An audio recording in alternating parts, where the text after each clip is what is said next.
Os primeiros anos da Igreja foram marcados por nomes que aparecem repetidamente nas páginas do Novo Testamento: Pedro, João, Paulo, Tiago. Mas havia outros homens que também haviam recebido a mesma missão.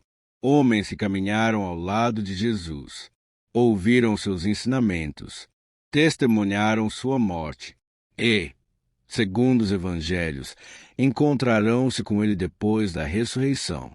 Entre eles estavam 2 apóstolos cujas histórias seguiriam caminhos completamente diferentes: André e Tomé, ao contrário de Pedro ou Paulo. Porém, o Novo Testamento fala muito pouco sobre seus anos posteriores. Depois dos acontecimentos narrados no livro de Atos, seus nomes praticamente desaparecem das Escrituras.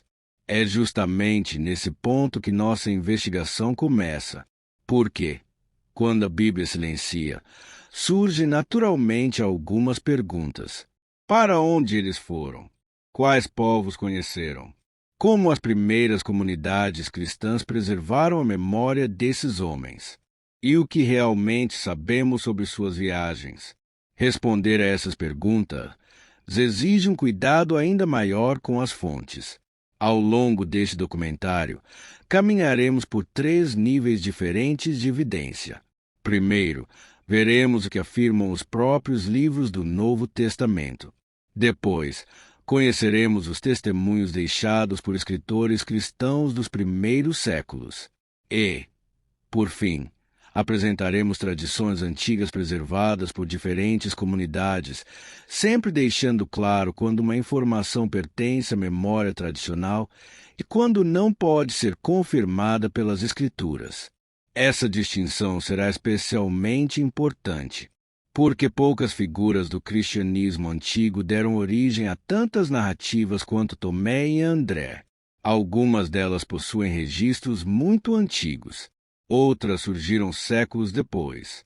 E nem todas possuem o mesmo peso histórico.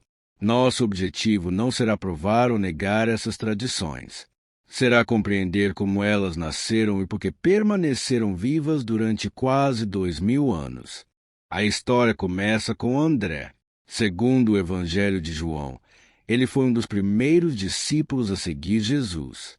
Antes mesmo de conhecer o Mestre, era discípulo de João Batista.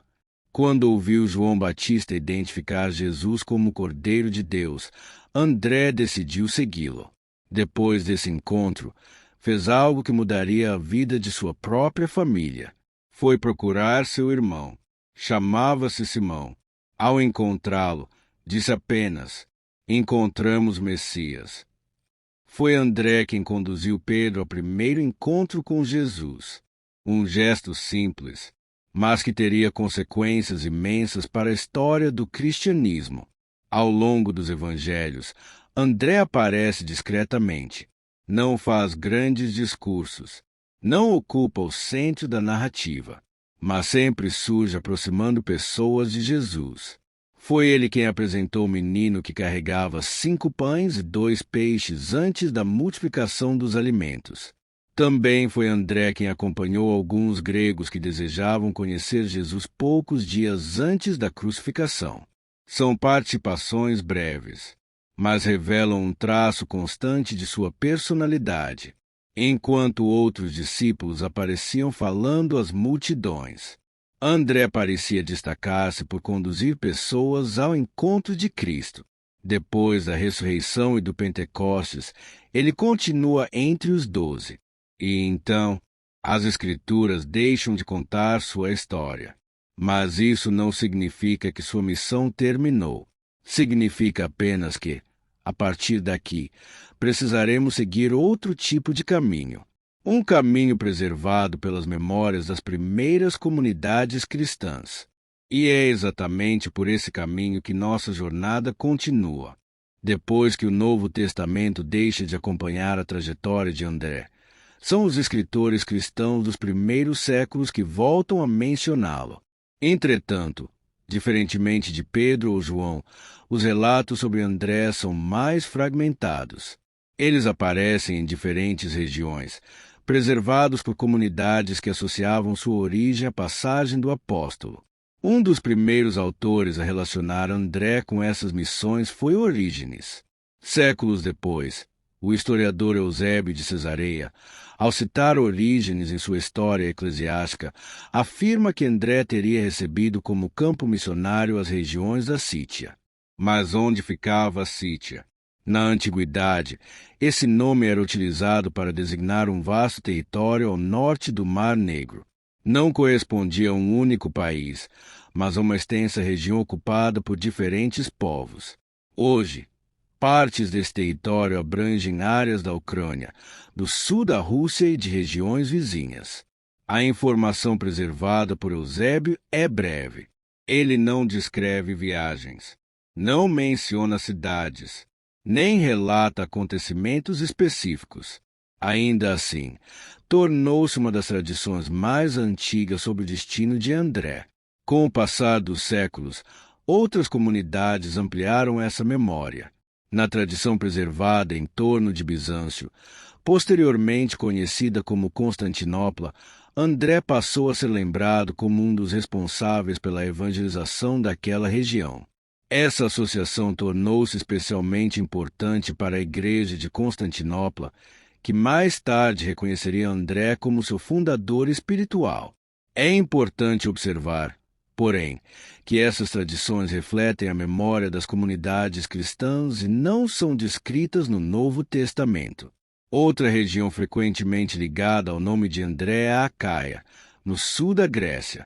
Segundo tradições preservadas por escritores cristãos posteriores, foi ali que o apóstolo teria passado seus últimos anos anunciando o Evangelho.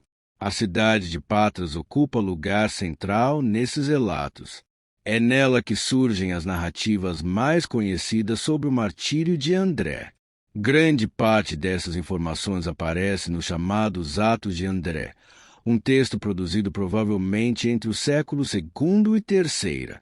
Embora essa obra seja importante para compreender como as primeiras comunidades lembravam o apóstolo, ela não faz parte do Novo Testamento e apresenta diversos elementos literários e teológicos característicos da época em que foi escrita.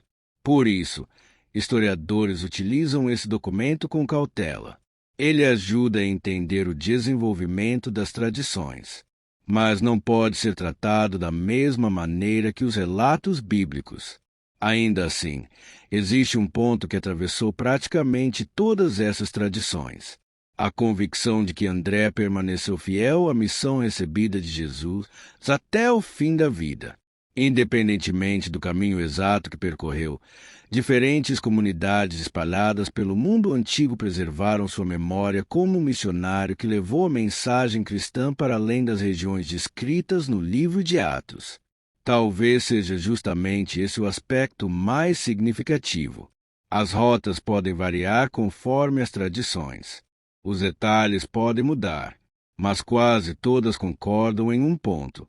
Depois de deixar Jerusalém, André continuou caminhando, cada vez mais distante, em direção aos confins conhecidos do mundo romano. E seria justamente em uma dessas cidades, segundo antigas tradições, que sua jornada chegaria ao fim. As tradições sobre os últimos dias de André concentram-se principalmente na cidade de Patras, localizada na região da Acaia. Segundo antigos relatos cristãos, foi ali que o apóstolo encerrou sua missão. Entretanto, como acontece com boa parte das histórias sobre os apóstolos após o livro de Atos, os detalhes variam conforme a fonte consultada. O relato mais conhecido encontra-se nos chamados Atos de André. Nesse texto, André aparece anunciando a mensagem cristã em Patras e conquistando novos seguidores. Entre eles estariam membros influentes da sociedade local. Segundo essa tradição, a conversão de algumas dessas pessoas provocou a reação das autoridades da cidade, especialmente do governador romano, cuja esposa teria abraçado a fé cristã. Os acontecimentos seguintes são narrados de maneira bastante dramática. André é preso. Recebe a oportunidade de abandonar sua pregação, mas permanece firme em sua decisão. Como ocorre em outras obras cristãs desse período, o texto procura destacar a perseverança do apóstolo diante da perseguição. É importante lembrar que os Atos de André foram escritos décadas depois dos acontecimentos que descrevem. Seu objetivo não era apenas registrar fatos históricos, mas também fortalecer a fé das comunidades cristãs por meio do exemplo dos apóstolos. Por isso, historiadores analisam esses relatos com cautela. Ainda assim, existe um elemento dessa tradição que se tornou especialmente conhecido ao longo dos séculos: a cruz de André. Hoje é comum encontrar imagens representando o apóstolo preso a uma cruz em forma de X. Essa representação ficou conhecida como Cruz de Santo André e tornou-se um de seus principais símbolos. Mas um detalhe merece atenção. Os relatos cristãos mais antigos simplesmente afirmam que André foi crucificado. A associação específica com uma cruz em formato de X aparece de forma mais clara em tradições posteriores, que ganharam força principalmente durante a Idade Média. Isso não significa que a tradição seja necessariamente falsa. Significa apenas que sua forma mais conhecida desenvolveu-se ao longo do tempo. É justamente esse tipo de processo que os historiadores procuram compreender. Como uma memória é preservada, como ela se transforma, e como determinados símbolos passam a representar personagens históricos. Independentemente do formato da cruz, praticamente todas as tradições cristãs concordam em um ponto: André morreu como mártir, assim como Tiago, assim como Pedro, assim como Paulo. Seu testemunho passou a integrar a memória das primeiras comunidades cristãs, que viam nos apóstolos exemplos de fidelidade diante das perseguições. Com o passar dos séculos, sua figura tornou-se especialmente importante em diferentes partes do mundo. Na Escócia, André foi reconhecido como padroeiro nacional. A cruz em forma de X tornou-se um dos símbolos mais conhecidos da bandeira escocesa. Em outras regiões, igrejas, cidades e comunidades também passaram a preservar sua memória. Curiosamente, um pescador da Galileia, mencionado discretamente nos evangelhos, tornou-se uma das figuras mais lembradas da tradição cristã em lugares que jamais poderia ter imaginado conhecer. Mas, enquanto as tradições sobre André apontam principalmente para o norte e para o oeste do mundo antigo, as memórias preservadas sobre Tomé seguem uma direção completamente diferente. Elas atravessam desertos, montanhas, reinos e chegam até o Oriente, muito além das fronteiras do Império Romano. É ali que começa a próxima parte da nossa jornada. Quando o nome de Tomé é mencionado, a maioria das pessoas lembra imediatamente de um único episódio: a dúvida após a ressurreição de Jesus. Segundo o Evangelho de João, Tomé não estava presente quando Jesus apareceu pela primeira vez aos discípulos reunidos. Ao ouvir o relato dos demais, respondeu com uma frase que atravessaria os séculos: Se eu não vir em suas mãos o sinal dos cravos, e ali não puser o meu dedo, e não colocar a minha mão no seu lado, de modo nenhum acreditarei. 8 dias depois, segundo o Evangelho, Jesus voltou a aparecer. Desta vez, Tomé estava presente. Então ouviu o convite que jamais esqueceria: Ponha aqui o seu dedo e veja as minhas mãos. Estenda também a sua mão e coloque-a no meu lado. Não seja incrédulo, mas crente. A resposta de Tomé foi breve, mas tornou-se uma das declarações mais fortes de todo o Novo Testamento: Meu Senhor e meu Deus. Por causa desse episódio, Tomé passou para a história como o discípulo que duvidou. Entretanto, quando observamos atentamente os evangelhos, percebemos que essa definição é incompleta. Tomé aparece outras vezes e, em todas elas, revela uma personalidade muito diferente daquela normalmente lembrada. Pouco antes da morte de Lázaro, Jesus anunciou que voltaria à Judéia. Os discípulos lembraram que aquela região se tornará perigosa. Havia tentativas recentes de apedrejá-lo. Mesmo assim, Jesus decidiu partir. Foi então que Tomé disse aos demais: "Vamos também nós, para morrermos com ele." A frase é curta, mas revela coragem. Naquele momento, Tomé acreditava que seguir Jesus significava enfrentar um risco real de morte. E, ainda assim, estava disposto a continuar. Mais tarde, durante a última ceia, quando Jesus afirmou que os discípulos conheciam o caminho para onde ele iria, foi novamente Tomé quem interrompeu a conversa. "Senhor, não sabemos para onde vais. Como podemos conhecer o caminho?" A pergunta deu origem a uma das declarações mais conhecidas dos evangelhos. Jesus respondeu: "Eu sou o caminho, a verdade e a vida." Curiosamente, foi justamente a sinceridade de Tomé que abriu espaço para uma das passagens mais importantes do Novo Testamento. Ele perguntava quando não entendia, questionava quando tinha dúvidas e, quando recebia uma resposta, seguia em frente. Essa característica ajuda a compreender por que sua confissão diante de Jesus ressuscitado possui tanto significado. O mesmo discípulo que pediu evidências foi também aquele que declarou: "Meu Senhor e meu Deus." Depois da ascensão de Jesus, Tomé aparece entre os discípulos reunidos em Jerusalém.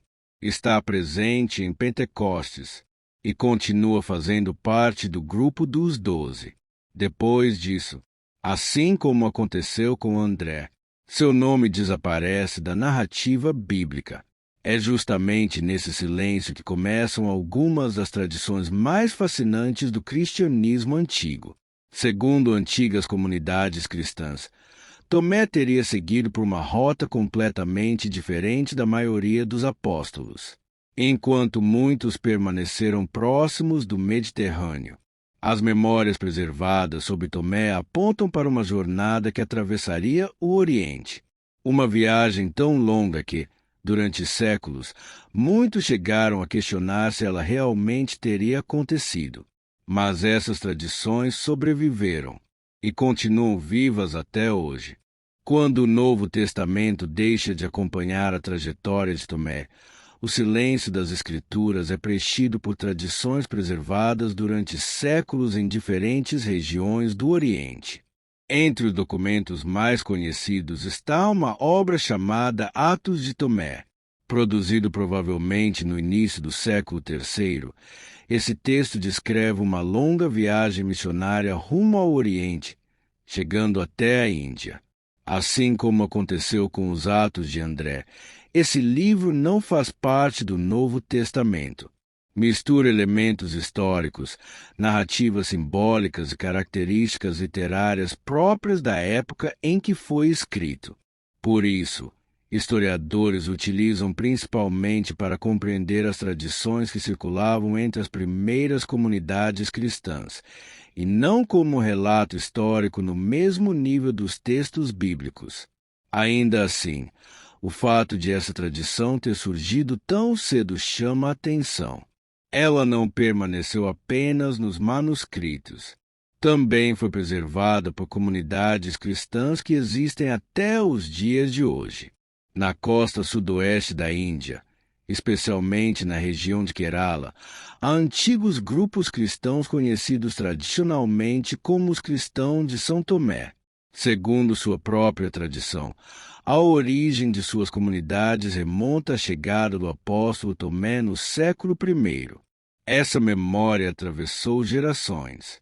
Foi preservada por meio da liturgia, de escritos antigos e da identidade dessas igrejas. Ao longo dos séculos, viajantes, missionários e cronistas registraram a existência dessas comunidades, que já estavam estabelecidas muito antes da chegada dos europeus à Índia. Isso não prova, por si só, que Tomé realmente percorreu todo esse caminho, mas demonstra que a tradição é extremamente antiga e profundamente enraizada naquela região. Além dos Atos de Tomé, Alguns escritores cristãos também fazem referência à missão do apóstolo no Oriente.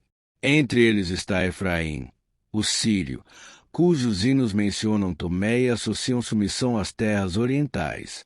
Outros autores posteriores preservaram tradições semelhantes, embora com diferenças quanto aos detalhes da viagem. Essas variações não surpreendem os historiadores. Na antiguidade, era comum que diferentes comunidades transmitissem a mesma memória de maneiras distintas. Os trajetos mudavam, os nomes das cidades variavam. Alguns episódios eram ampliados, outros eram resumidos, mas um elemento permaneceu praticamente constante: a ligação entre Tomé e o Oriente. Se essa tradição estiver correta, a jornada do apóstolo teria sido extraordinária, muito além das províncias romanas, muito além das cidades mencionadas no livro de Atos, até alcançar terras onde culturas, idiomas e religiões eram completamente diferentes daquelas conhecidas pelos primeiros discípulos na Galiléia. Essa possibilidade ajuda a compreender por que a figura de Tomé ocupa um lugar tão especial na memória das igrejas orientais, enquanto Pedro passou a ser lembrado principalmente em Roma e João em Éfeso. Tomé tornou-se símbolo da expansão do cristianismo para além das fronteiras tradicionais do mundo mediterrâneo. Mas toda jornada tem um fim. E, segundo as antigas tradições preservadas por essas comunidades, seria justamente em solo indiano que a missão de Tomé chegaria ao seu último capítulo. Segundo a tradição mais difundida entre as igrejas ligadas à memória de Tomé, seus últimos dias aconteceram na Índia. Os detalhes variam conforme os relatos preservados ao longo dos séculos. Alguns afirmam que sua atividade missionária despertou a oposição de autoridades locais. Outros mencionam conflitos com líderes religiosos da região. Há ainda versões que combinam diferentes elementos dessas narrativas. Apesar dessas diferenças, existe um ponto em comum. Tomé teria permanecido fiel à missão que acreditava ter recebido de Jesus até o fim de sua vida. A tradição mais conhecida afirma que ele morreu atravessado por lanças, assim como acontece com a cruz de André. Porém, esse detalhe pertence às tradições cristãs posteriores e não aparece nas Escrituras. Os historiadores reconhecem a importância dessas narrativas para compreender a memória das primeiras comunidades, mas também destacam que seus aspectos específicos não podem ser confirmados pelo Novo Testamento. Independentemente da forma exata como sua vida terminou, o legado associado ao nome de Tomé permanece vivo. Na Índia, diversas comunidades cristãs continuam preservando essa memória como parte de sua própria identidade. Igrejas, liturgias e antigas tradições locais mantêm viva a convicção de que o Evangelho chegou àquela região ainda na geração dos apóstolos.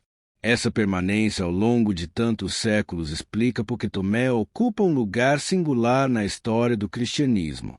Ele representa a ideia de que a mensagem anunciada na Galiléia ultrapassou fronteiras culturais, linguísticas e geográficas muito antes da expansão do cristianismo pelo mundo medieval. Quando olhamos para André e Tomé lado a lado, percebemos algo interessante. Os evangelhos falam pouco sobre ambos. Nenhum deles ocupa o centro da narrativa como Pedro ou Paulo. Mesmo assim, as tradições preservadas por diferentes comunidades os colocam entre aqueles que levaram a mensagem cristã para regiões cada vez mais distantes. Talvez nunca seja possível reconstruir cada passo dessas viagens. As fontes simplesmente não permitem isso. Mas também seria um erro ignorar completamente as memórias preservadas pelas primeiras comunidades. A história raramente chega até nós de forma completa. Ela costuma sobreviver em fragmentos, em manuscritos, em cartas, em tradições transmitidas de geração em geração. Nosso papel não é preencher os espaços vazios com certezas, É compreender o que cada fonte pode, ou não, nos dizer. É justamente isso que torna personagens como André e Tomé tão fascinantes. Quanto menos sabemos com absoluta certeza, mais importante se torna compreender a origem das tradições que atravessaram os séculos, porque elas também fazem parte da história, não como provas definitivas, mas como testemunhos da memória de comunidades inteiras. Ao encerrarmos este capítulo, deixamos para trás dois homens que desapareceram cedo das páginas do Novo Testamento, mas que continuaram presentes na lembrança de cristãos espalhados por regiões muito distantes umas das outras. Um passou a ser associado às terras do norte e da Grécia. O outro tornou-se inseparável das antigas comunidades cristãs do Oriente. Ambos lembram que a história do cristianismo não foi escrita apenas em Jerusalém ou em Roma. Ela também tomou forma em estradas esquecidas, portos movimentados, vilas distantes e povos que conheceram essas histórias muito longe do lugar onde tudo começou. No próximo episódio das Crônicas da Humanidade, conheceremos dois apóstolos que aparecem discretamente nos evangelhos, mas cuja memória também foi preservada por antigas tradições cristãs. Quem foram Filipe e Bartolomeu depois da morte de Jesus? O que realmente sabemos sobre suas viagens? E onde termina a história para dar lugar à tradição? Essas perguntas serão o ponto de partida da nossa próxima jornada.